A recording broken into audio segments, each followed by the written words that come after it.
this is the second part of this presentation between fear and fanaticism, and I chose this this topic right now because obviously during this time of crisis, people are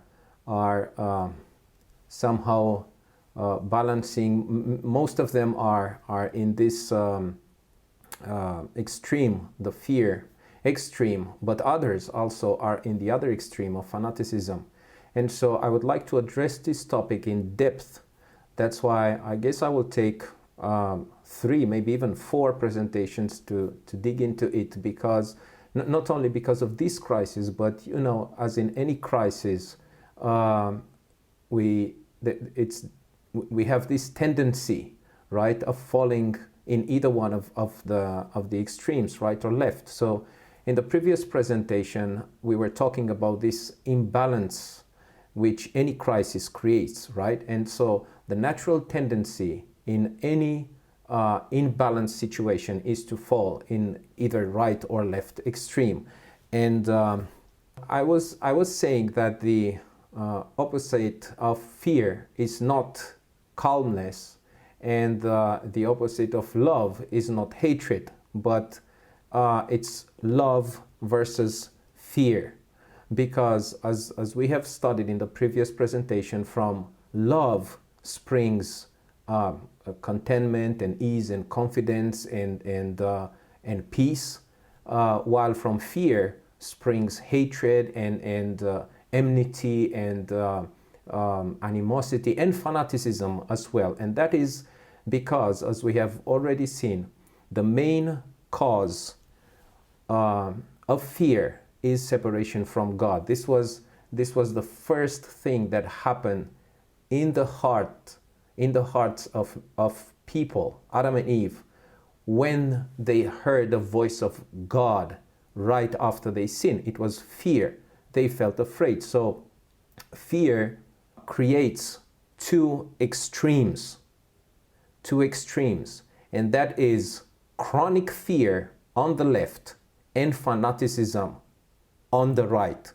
Both of them are springing out from fear. Fear is the main cause, is the main root of these two extremes. Now, we have studied a little bit about these two characteristics of fear. The first one is that fear is contagious. It propagates. Fear induces fear, or fear provokes fear. And we have studied a little bit about the 10 spies which were coming with a message of fear, and then everybody got afraid, and that was their reaction. And then the second characteristic of fear is that fear provokes fanatic reactions, violence, and persecution. And for this, we have studied a little bit about King Saul, whose life was filled with fear. He lived his most of his life as a king in this kingdom of fear, in the shadow of fear. And so because of that, he started to persecute. He acted very violent and irrational as well. But God's promise, and this is one of the most precious promises in a time of imbalance, in a time of crisis, is that, as we read in Isaiah 30, your ears shall hear a word behind you saying, this is the way, walk ye in it, when you turn to the right hand and when you turn to the left. So whenever we are in a time of crisis and this imbalance situation comes up, and naturally we tend to go either to the left or to the right, the Lord says, you will hear my voice and you will remain on the right path. So we were concluding the first presentation, or the first study, with a question. How can, or how is fanaticism manifested in this current time of crisis with this COVID-19 virus? Because we would like to look at it and see exactly how is fanaticism manifest itself in this time, because we can learn a lot from it. So as I promised, this time we will study about the ways fanaticism manifests itself. So let's start with with the with with the point, where the place where everything begins, and that is the mind, or the level of the ideational level. And I would like to speak about here about the conspiracy theories. Now, my first question is, why do conspiracy theories attract so many people who are wasting so much time and energy around them? And here's the process, here's the mechanism. This is how it works. One of the first natural reactions of people when they are facing an unknown situation is fear. People are naturally afraid of what they cannot understand. So that's why the natural tendency is to look for explanations. When you don't understand something, of course, you try to understand. You're looking for ways to figure it out, what's happening. So people are instinctively afraid of what they cannot understand. So the reaction is either to run, to turn and to run, or to fight back. But what if you cannot do either of them? What if you cannot run in a situation? Or what if you cannot fight back in a situation like this time of crisis? You cannot run from this from this crisis, right? All of us, or most of us, are locked down in our homes. We cannot run. We have to face it. We cannot fight back. We cannot do anything about it, right? We just have to face it.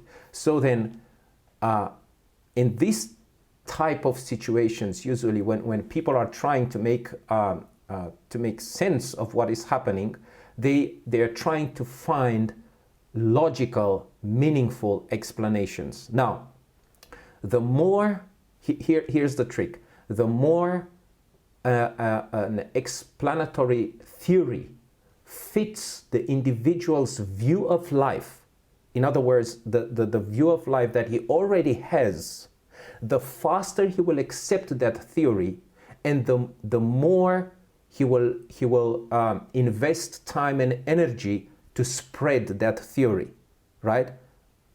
So I'll say this again because this is very, very important. So the more in looking to make a sense, to understand what is happening in a time of crisis, when a person is facing a theory, the more that theory fits to his view of life that he already has, the faster he will accept it, and the more he will invest time and energy and whatever to spread it out. Now, the scripture contains warnings about an unprecedented time of persecution that is going to come in the last days, right? Jesus said, as we can see in Mark 13, he says, "For in those days shall be affliction such as was not from the beginning of the creation, which God created unto this time, neither shall be." So because the scripture contains these warnings, Christians tend towards the conspiracy theories. It's natural. That's why there is no wonder that some of the most fierce supporters of the conspiracy theories related to the present crisis, the existence or the origin and the purpose of this coronavirus, are Christians. This at first I was amazed when I saw that so many Christians got involved in all these theories, and then I was shocked, and then I started to ask myself why, and little by little I started to understand. So what we need to understand is that this is not as it should be. This is not normal, but this is a natural consequence of the Christians who are not making a difference between the conspiracy theories and the prophetic revelation. And right now I'd like to address this difference, the conspiracy theories and the prophetic revelation. Well, most probably all of us received in this past month or 6 or 8 weeks at least dozens, if not hundreds, of messages, links to articles or to video or audio explanations which prove, right, quote unquote, prove that either the virus does not exist, or the virus was intentionally spread by the Americans, or the Chinese.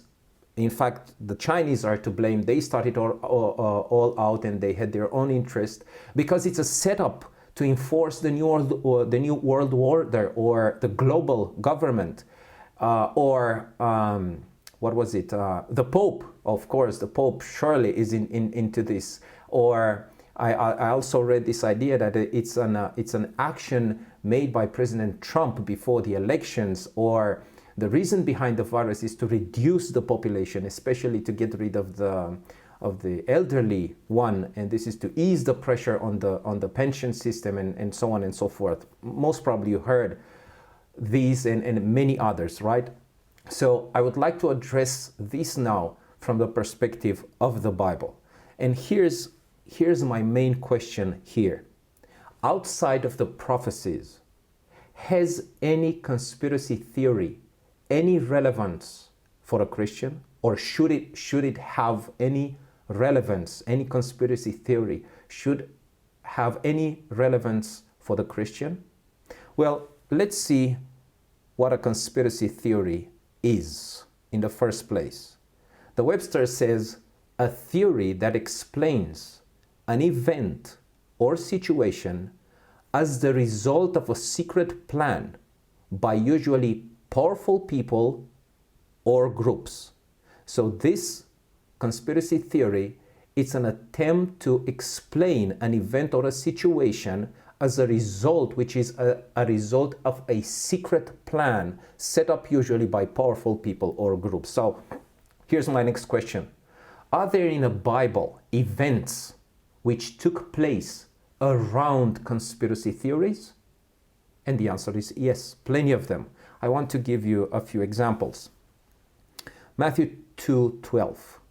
The Bible says that about the three wise men, and being warned of God in a dream that they should not turn to King Herod, they departed into their own country another way.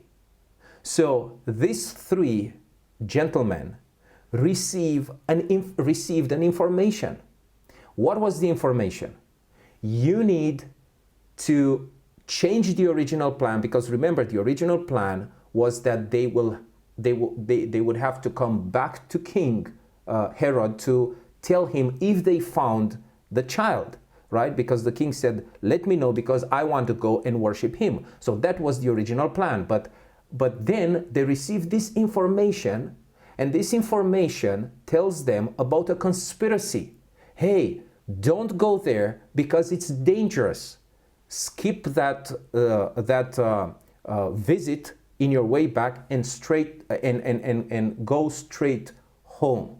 To make the matter even more complicated, but I'm not going to dig into that, the reason the king killed the children in Bethlehem was specifically that the wise men deceived him. This is in Matthew 3:16.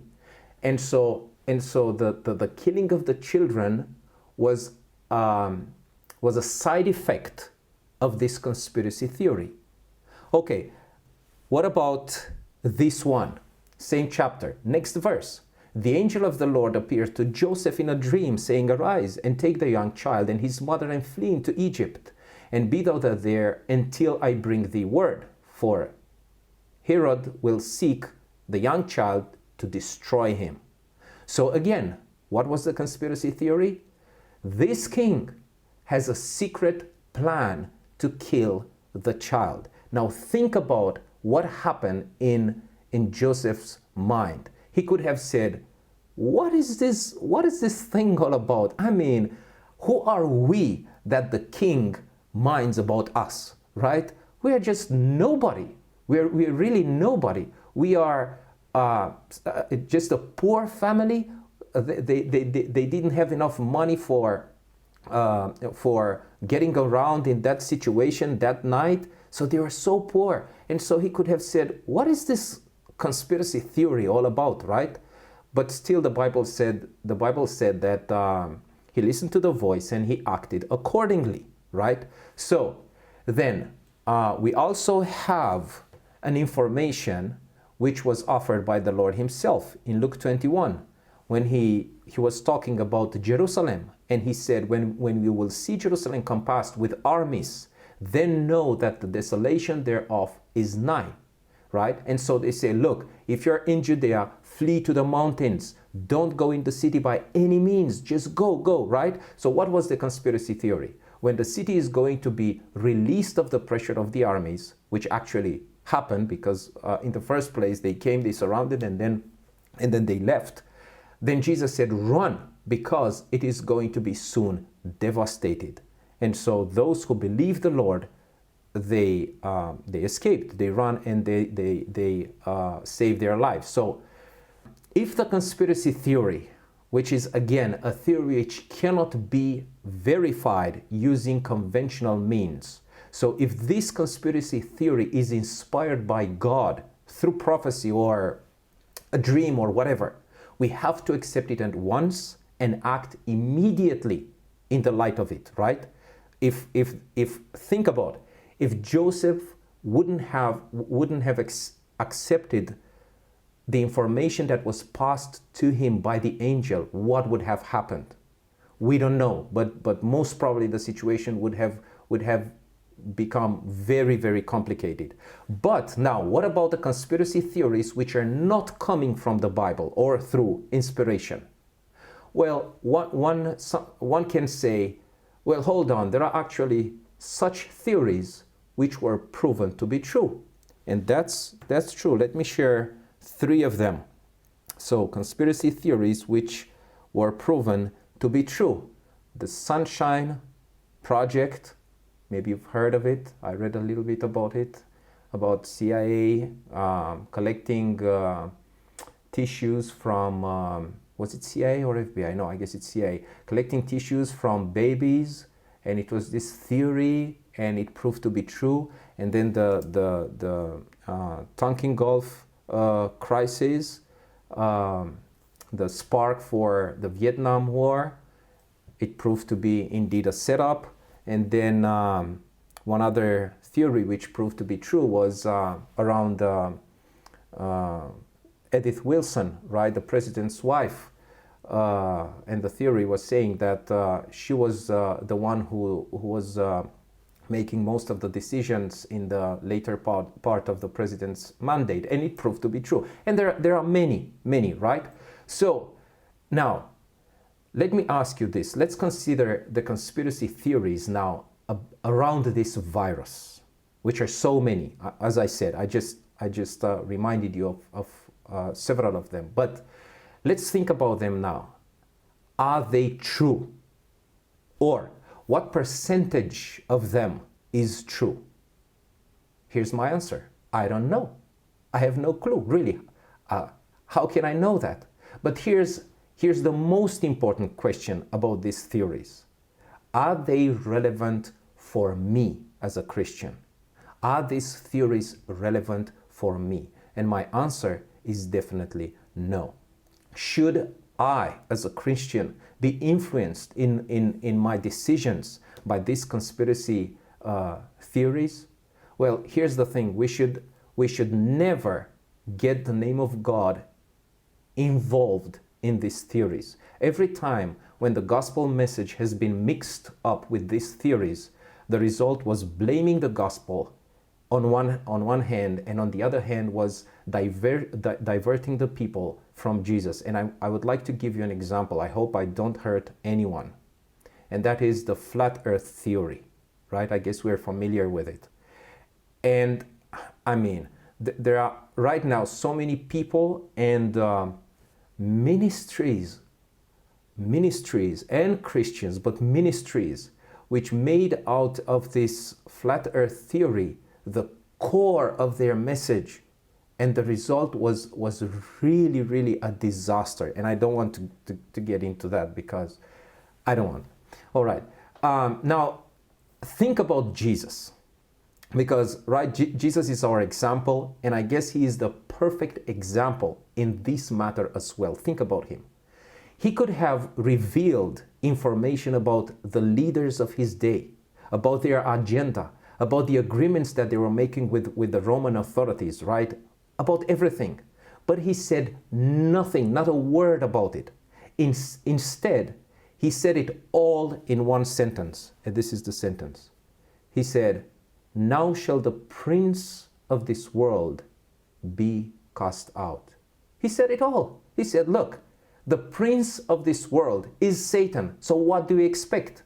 What do we expect to happen with the powers of this world, right? What do we expect to happen behind the stage, right?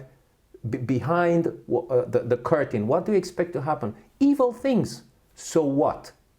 Jesus got himself involved in one thing and one thing only. He preached the gospel of the kingdom. That's it. And do you remember that he sent us to do the same thing in the world? He said, go into all the world and preach the gospel to every creature. This is the mandate, right? This is what he did. He didn't care about what happened, and a lot of things happened. Happened back then. Think about the corruption that was there in the Jewish leadership, in the Jewish Sanhedrin, and everything. There were plots. They were selling their own people, right? But Jesus didn't say anything about it. He said, look, I have only one thing to do here. The Father sent me to preach the gospel. That's my mission. That's my message. And he said, look, you, my children, you go and do the same thing. Now, many times, and well, maybe most of the times, the Christians who embrace these conspiracy theories, they are rebelling against the law of the land. They feel persecuted, and they invoke Jesus' warning that we are going to be persecuted, and they start protesting and rebelling. We already saw some of these cases in this present situation, right? Pastors, churches who ignored the laws, and they wanted still, they gathered the crowds, and they gathered, and they made a lot of trouble. Some of them got arrested. It turned out very bad. But what did they say? Hey, we're persecuted because it's our right. It's our right. It's the Second Amendment, they said in US, and then in Romania as well, all over the place. And they started to feel persecuted. But remember what I said and what we have studied in the first presentation. Saul, King Saul, was afraid. His heart was full of fear. And because of this fear, he started to feel persecuted by David. Remember when they came back first time, and those ladies started to say that Saul killed the thousands and David killed the tens of thousands. Oh, he started to all of a sudden say, oh, I have an enemy here. He wants to take the throne, and he started to feel persecuted. It's the same process. Christians who make, again, no difference between the inspired information coming by prophecy and these conspiracy theories are feeling persecuted, and they start to act foolishly. Now, here we need to address another important question. To what extent should a Christian submit to the laws of the land? Where is the balance here between chronic fear and fanaticism when it comes to the laws of the land? Now, I know that this is a sensitive topic, especially for the Americans, not so much for the Eastern Europeans, because, you know, we grew up without freedom, so it's not really that a big deal for us. But anyway, I just want to go on and say what I see the Bible saying about that, and sit down, because you might have a big surprise. Now, of course, chronic fear manifests itself by submitting to any law whatsoever, regardless of the toll that it takes on conscience, right? When you are paralyzed by fear, whatever the government say, you do. But what about fanaticism? Because this is where I would like to study a little bit. Now, we know that in the Bible, we find different occasions in which the children of God didn't obey the governmental laws. And we remember, of course, the incident in the plain of Dura, or the 30 days decree in Daniel 6. And more than that, the Bible tells us in Revelation 13 that it's going to come a moment at the end of time where another such draconic decree is going to be enforced upon the entire planet, right? Now, I know that probably some of you will say, well, we will submit to the laws of the land to the limit of our conscience, right? And this is the answer that you usually get, and I fully agree. But the matter is not really that simple, and that is because, and I would like to put it as a question: where is the borderline for the Christian conscience? I would like to talk a little bit about the Christian conscience, and probably you will say, well, it's simple, it's God's law. And of course, I agree. But as we will see in a minute, determining the conscience limit is not as easy as simply conforming to 10 rules, because life is much more complicated than that. And so let us make a step ahead.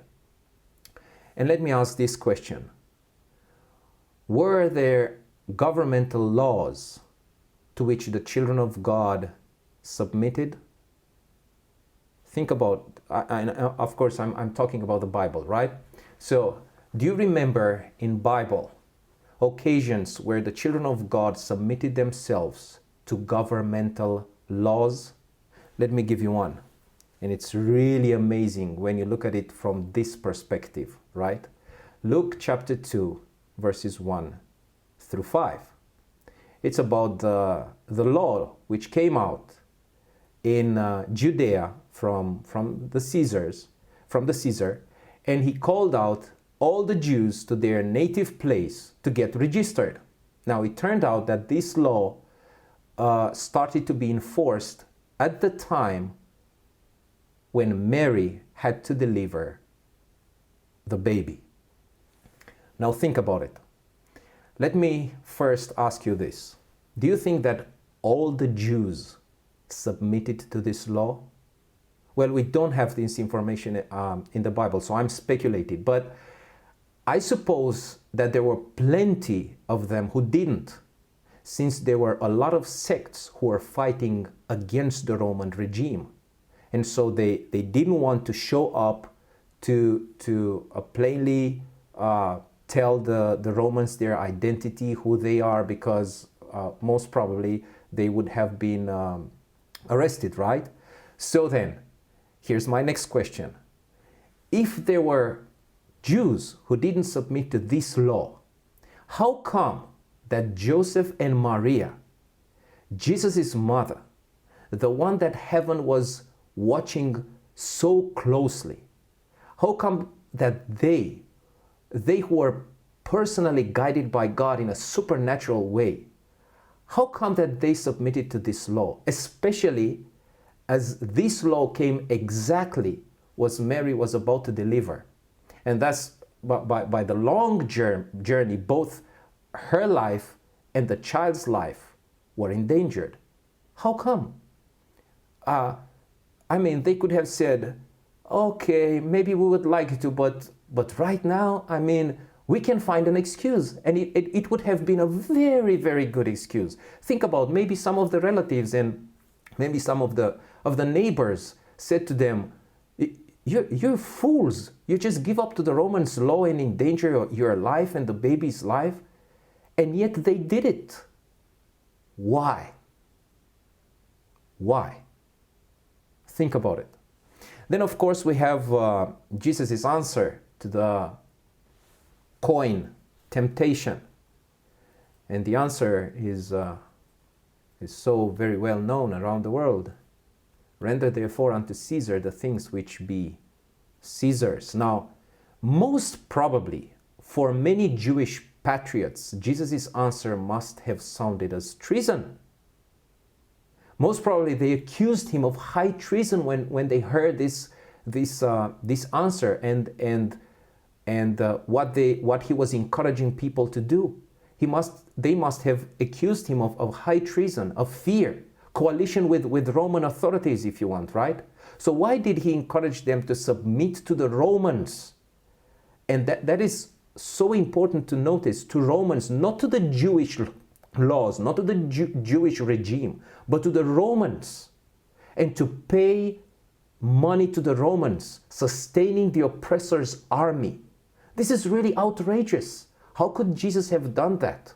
Well, to be able to clearly understand the balance between chronic fear and fanaticism when it comes to submitting to the laws of the land, let us make another step forward, and let me remind you of a law in a time of the New Testament, and about the way Paul related to this law, because this is really outrageous.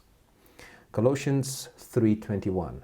In King James it says servants, but I'm not sure if this word is really the best one, because in Greek we have the doulos, which is slaves. He's addressing the slaves, right? So slaves, obey in all things your masters according to the flesh, not with eye service as men pleasers, but in the singleness of heart, fearing God. Now, this is a question which bothered me for many, many, many years. Why, oh why did Paul encourage slavery? Why didn't he at least advise the slaves to break free? And you know that this is one of the strongest arguments of the atheists today against the New Testament, especially against Paul's writings. Slavery. Why did he do that? And here's the answer. 1 Timothy 6:1. Let as many servants, again, it's slaves, let as many slaves as are under the yoke count their own masters worthy of all honor. Why? That the name of God and his doctrine, we can replace it with the gospel, that the name of God and his gospel be not blasphemed. This is an amazing explanation. This is the biggest motive you can offer to any Christian for doing or not doing something. But here's why. Where is the connection? Where's the link between getting the name of God and the gospel blasphemed and submitting to a law as bad as slavery? Now, here's a general principle.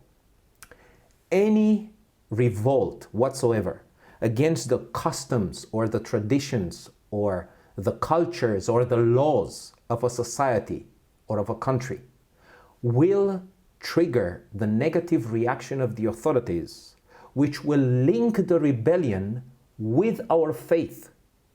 And thus the gospel and the name of God will be blasphemed. And this is exactly what we see happening today because of these fanatics, Christian fanatics, who just ignored the laws of the land, and they said it's our right, it's our divine divine call. Okay, let me call it. It's our divine call to gather together, and our gatherings are holy, so we cannot miss them. And so everybody said, look at these fanatics, these Christians, this with their God, and this they have not even the slightest common sense, and they are threatening the entire community, society around them because of what they do, right? Now, any revolt against the current regime, whatever that regime is, will bring up the name of Christ, the name of God that we are carrying in a negative way. And I want you to remember that, because I will come back to it. Now, Paul makes a step forward by defining one side of Christian conscience. And let's read this amazing passage. It says, it's an advice to Titus. He says, exhort servants, which is again slaves, to be obedient unto their own masters and to please them well in all things, not answering again, not purloining, but showing in all good fidelity, that they may adorn the doctrine or the gospel of God our Savior in all things. For the grace of God that bringeth salvation had appeared to all men, teaching us that denying ungodliness and worldly lusts, we should live soberly, righteously, and godly in this present world. Now, this passage from this perspective is really amazing because, why? Paul connects the idea of righteousness and godliness with submission to the authorities. Can you see that? He says, we're no longer people from the world. We are now Christians. So we have to deny worldly lusts, he says. What does it have to do? What does worldly lusts have anything to do with the obedience of the slaves to their masters? Well, it has a lot to do, because the natural tendency of any slave is to break free, right? To hurt the master or to kill the master and to run away, to break free. And so Paul says, no. Look, now you're Christians and you have to submit. Why? Well, righteousness and godliness, these two characteristics, they partake to conscience, right? So where is the conscience limit? I come back now to this question because I want to deal with it. What is the conscience limit, a Christian conscience limit? What makes up the conscience limit? Here's even a more startling passage in Ephesians. He is now addressing not only the servants or the slaves, and it's really, really interesting. He says, servants or slaves, be obedient to them that are your masters according to the flesh, with fear and trembling, in singleness of your heart as unto Christ, not with eye service and men pleasers, but as the servants of Christ, doing the will of God from the heart, with good will doing service as to the Lord, not to men, knowing that whatsoever good thing any man does, the same shall he receive of the Lord, whether he be bond or free. Now this last part is even more amazing, because he says, and you masters, meaning what? The slave owners, right? And you slave owners, do the same things unto them, to them being the slaves, forbearing, threatening, knowing that your master also is in heaven. Your master is in heaven.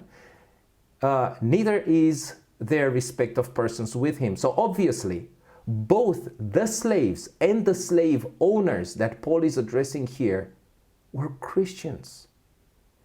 Well, when I saw that, it was really a mind-blowing for me, because I didn't realize this till a few weeks ago. And if you need one more passage to say it even more plainly, is this in 1 Timothy 6:2. He says, and they that have believing masters, let them not despise them, because they are brethren, meaning the slaves with the slave owners. He says they are brethren, but rather do them service because they are faithful and beloved partakers of the benefit. These things teach and exhort, he says to Timothy. So again, this is an even more forceful question. Why didn't he advocate the abolition, at least inside the Christian church? Why? He could have said to them, look, freedom, God gives freedom to each and every person coming on this planet, right? Each and every human being has the right to be free. So now, since you are Christians, you master owners, since you are Christians, you should do this service, you should do this sacrifice for your brethren, let them free. But he didn't. Why? Do you think that Paul believed that slavery is a good thing? No, not. Look what he said here, another advice. He said in 1 Corinthians, are you called being a slave, a servant, a slave? Care not for it, but if thou mayest be made free, use it rather. So obviously he said, of course, freedom, it's a beautiful thing. So if you, my brother, who are a slave, if you can get free, do it. But what does he say? Rebel? No. He says only within the law's boundaries. If you can find a way to set yourself free, if you can buy your freedom, if you can, whatever other means they had back then, like a certificate or whatever, to become free. Do it. So here's the principle behind it. Any government, regardless how bad it is, either it's a communist government or a democratic government, it doesn't matter. Any government wants to have order, right? Why? Because it's a general principle. If a kingdom be divided against itself, that kingdom cannot stand. So order, it's interesting to notice. On one side, we have order, which is of a divine origin. On the other side, we have anarchy, which is of satanic origin, right? Satan was the first one who rebelled in heaven. So anarchy is of a satanic origin. That's why no Christians should participate, or even worse, should generate anarchy. There is, though, one example, and that is conscience. And I'm coming back to conscience now. When the law of the land demands us to get involved in something which goes against the word of God, then and only then the Christian is constrained to choose disobedience or anarchy. This is not a privilege. Disobedience is not a privilege. It's just an exception only when we are constrained to. Now, look carefully to this passage, because this is really, really amazing when it comes to that. In Romans 13, he says, "Let every soul," meaning everybody, "be subject to the higher powers. For there is no power but of God. The powers that be are ordained of God. Whosoever therefore resisteth the power resisteth the ordinance of God." But he makes no exception. What about Kim in North Korea? What about him? He makes no exception. He says it's the ordinance of God. "And they that resist shall receive to themselves damnation. For rulers," now notice the words, "are not a terror to good works, but to the evil. Wilt thou then not be afraid of the power? Do that which is good, and thou shalt have praise of the same. For he is the minister of God to thee for good. But if thou do that which is evil, be afraid, for he beareth not the sword in vain. For he is the minister of God, a revenger to execute wrath upon him that doeth evil.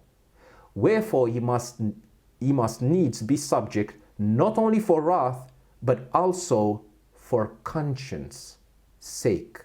So what Paul is saying here is that when it comes to social life, the conscience, because you see, he repeats good and evil, good and evil. The conscience is made up by the laws of the land. Of course, up to where it crosses the heavenly laws or the will of God, the voice of God. But up to that point, the conscience is made by the laws of the land. So, now let's go back to slavery. Slavery takes away one of the fundamental rights of any human being, and that is freedom. This is one of the rights that we got from our Creator. Then again, my question is, why Paul didn't rail for abolition? Is submitting to such a law against conscience? Think about it. Because here we have to make a clear distinction between the demands of our conscience and giving up a personal right or a personal privilege that we got from God. I go against my own conscience either when I have to consent to do or to participate in a sin, or when I am required to evade from doing the good that the Lord is asking me to do, right? These are the two ways that I can go against my conscience. Even I participate in a sin, or I withdraw from something that the Lord is asking me to do. On the other hand, giving up a personal right, like the slaves were encouraged by Paul to do, give up your right to freedom for God's sake.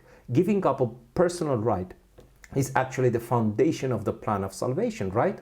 Both the Father and the Son gave up their own rights for our sake. Think about it. Was it right for the Father to give up his Son to die?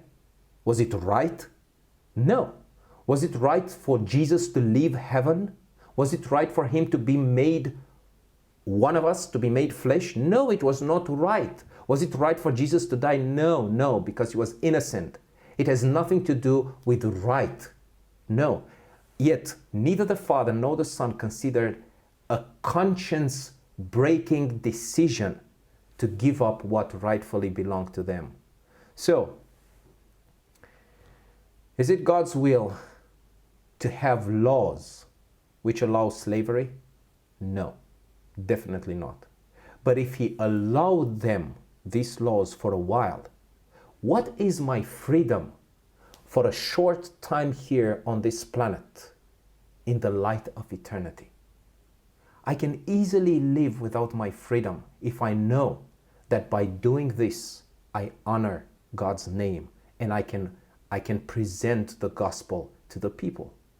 What if he allows a temporary lockdown imposed by the government due to a pandemic situation? What then? Should I rebel because it's my right to meet with my brethren? Or should I rather make the best out of this crisis instead of endangering the gospel message by some fanatic decisions? Well, the so-called conscience argument cannot be used in this situation by no means. Well, of course, Christians as well are visited by fear in this current crisis. Some are paralyzed by the left extreme, by chronic fear, and they fall in discouragement, trying to imagine their future, if they will survive, right? This is the question, what if I will survive? But the others, pushed by the same fear, fall into the trap of conspiracy theories and are going towards fanaticism, towards fanatic actions, and thus they are bringing shame on the name of Christ. Now, the title of this presentation is Hanun and Zedekiah. This was just an introduction, by the way. This is the title. Hanun and Zedekiah. Who was Hanun? Well, let's start with his father, Nahash, because the story starts with his father, Nahash. Well, a Jewish tradition tells us that Nahash had shown kindness to David by sheltering one of his brothers when the king of Moab massacred the rest of his family. Now, when Nahash died, David was by that time already king, and he sent messengers to comfort his son. But when his son was visited by the messengers of David, look what happened. The princes of the children of Ammon said to Hanun, which was Nahash's son, "Their lord, do you think that David doth honor thy father, that he hath sent comforters unto thee? Hath not David rather sent his servants unto thee to search the city and to spy it out and to overthrow it?" Wherefore Hanun took David's servants and shaved off the one half of their beards, and cut off their garments in the middle, even to their buttocks, and sent them away. Now, obviously, King Hanun fell for a conspiracy theory, right? Which his advisors came up with. And as a result, he offered a very gross insult to this ambassador, to King David, and ultimately to the entire nation of Israel. And so, of course, this decision triggered war and a lot of bloodshed and this and that, all because this king fell for a conspiracy theory. On the other hand, we have King Zedekiah. He was told by God through the prophet Jeremiah to surrender to the armies of Babylon. But unfortunately for him, and not only for him, for his family and for the entire people, he listened to the theories of his counselors again, instead of obeying God's voice. And consequently, he had one of the most terrible ends possible. I guess you remember that the last thing he saw before having his eyes put off was the slaying of his sons. Why? Because again, he fell for conspiracy theories instead of obeying God's voice. Now, God's promise is that our ears will hear his voice saying, this is the way, when we are going to be unbalanced. And naturally, we would fall either to the left in chronic fear or to the right in fanaticism. Let us follow his voice. Let us give no room whatsoever to fear, not to fanaticism, but rather seek to understand his will in this time of crisis, because nothing, absolutely nothing happens in the life of God's children by chance. Nothing. If you think that this present lockdown situation took God by surprise and that we are caught in it by chance, you are terribly wrong. God has a plan, definitely, which is in progress. And I firmly believe that this present situation is a part of it. So I would rather suggest to make sure that we understand the time that we're living in, and we're walking according to God's revelation, because then we will see wonders.